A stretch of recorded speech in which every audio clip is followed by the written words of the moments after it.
As you just saw there, climate McCarthyism that is creeping into the vernacular these days. And the most recent development, Laurie Goldstein and I are going to be discussing because it involves a Professor Leonard Bengtson, scientist at the heart of, if you will, climate McCarthyism, right? Well, yeah, this professor is a very credible climate scientist. He is, I believe he's perhaps in his 80s by now. He's won many awards. He's had over 200 papers published in scientific journals.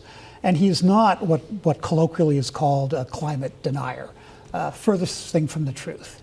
But he is in the group of climate scientists who believe that the Intergovernmental Panel on Climate Change, which is the United Nations body which oversees climate research and advises governments, he believes that they have fallen for a too extreme theory of climate change, which is basically that all bad weather is an example of climate change, and all climate change is man-made in the sense of burning fossil fuels and certain agricultural land use practices which release carbon dioxide into the atmosphere. It's a greenhouse gas, away we go. Right. He's in a group who says, no, there are some anomalies here that theory doesn't explain. One is what's called a 17-year pause in global warming since about 1998. Now, there are various interpretations of that, but what is true is that the climate, at least for that 17-year period, is not responding the way the early climate models said it would. It's not heating up as quickly as the theory goes. Does that mean that the theory of man-made climate change is out the window? No, of course not.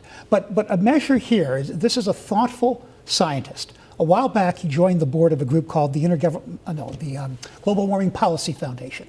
And they are what would be called a skeptical group. They're scientists, politicians, business people who also share this view that, you know, maybe we're not facing this great existential threat that we're being told we are.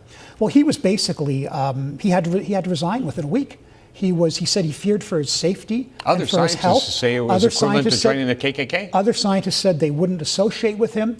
They wouldn't co-publish his papers. And if you're a credible scientist, being published in academical journals if you're not, it's death. That's what you're expected to do when you're a credible scientist. Right. Now, what's also happened is that there's a very credible research paper called Environmental Research Letters. He and I think 3 others recently did a paper for it in which they said more research needs to be done to reduce the underlying uncertainty about climate change because they're going, the climate isn't responding with the sensitivity we thought it would to man-made climate change. Well, one of the peer reviewers went, because all these papers are peer-reviewed, nope, we're not putting in there. And the peer reviewer said, it is harmful as it opens the door for oversimplified claims of errors and worse from the climate skeptics media side. That's a very chilling statement.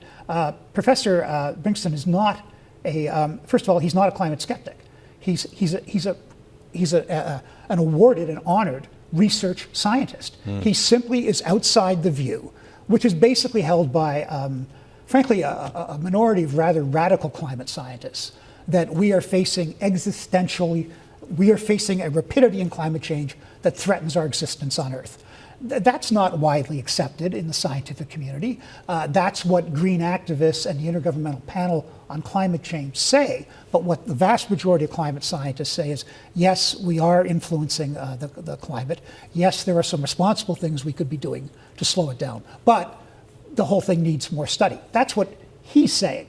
And so to be terrorized by your academic colleagues, for God's sake, Pat, if we can't rely on academics to defend, even if this guy's theories were radical, which they're not, but even if they were radical, as a credible climate scientist, even if you disagree with him, you would expect the academic community to rise up in fury and say, what are you doing? This is a respected individual. He has a right to his opinions. We'll debate it out in public and we'll debate it in scientific papers. Instead, he's been intimidated, and he has said that the problem we now have in the climate community is that some scientists are mixing up their scientific role with that of a climate activist.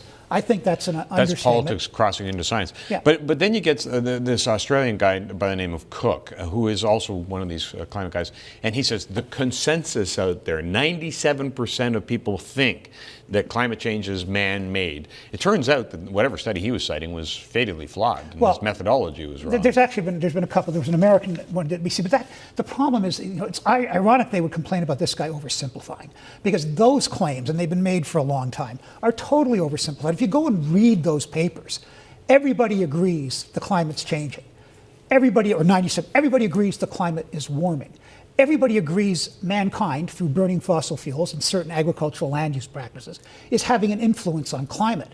But that's what they agree to. They don't agree that the seas are going to rise and drown us in 50 years. They don't agree that we have to do, a lot of the argument is, well, what do? Do we cut off all use of fossil fuels? And there are a lot of scientists, no way. If you do that, you're going to kill people because fossil fuels are civilization. Right. So nobody disagrees. I mean, I've been called every name. I've been called a denier, yada yada yada. But look, I don't deny any of those things.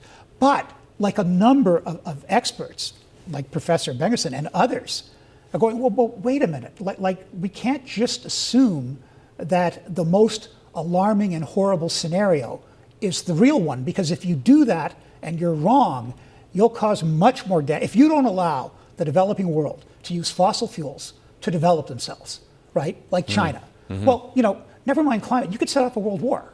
If the Chinese government feels that it can't feed its people in the way that it wants to, right, by using fossil fuels, they're going to get very angry. And also, none of this is anything new. There was a scandal called the ClimateGate emails in 2009, where there was a leak of a massive amount of information, supposedly private emails between climate scientists, mainly in the UK and United States, showing how they plotted to keep scientists whose views they disagreed with out of journals. Yeah. That's anti-science. That's not science. But the important part of this is that it's been politicized. That's why it's got that McCarthyism ring to it. It's a witch hunt for communism translated now to people that don't think you should have a discussion about this. And it's informing what happens with the administration in the United States, because they're saying, whoa, greenhouse gases, Canada, Keystone Pipeline, XL, bad thing. Well, you see, and there's the problem. I mean, the Obama administration, and I even see credible, I'm sad to say, credible newspapers like the Washington Post. Obama has a thought that this is going to be his legacy, climate change. Well, and they report it seriously, like they're being pumped full of hot air by his aides.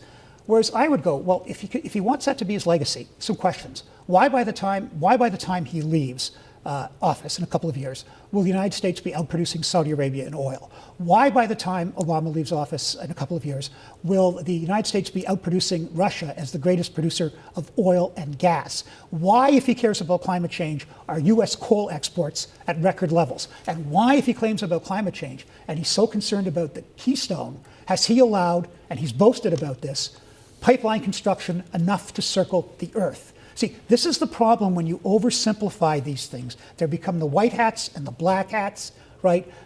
No, that's not how science works. Laurie, great to have that chat. Appreciate it.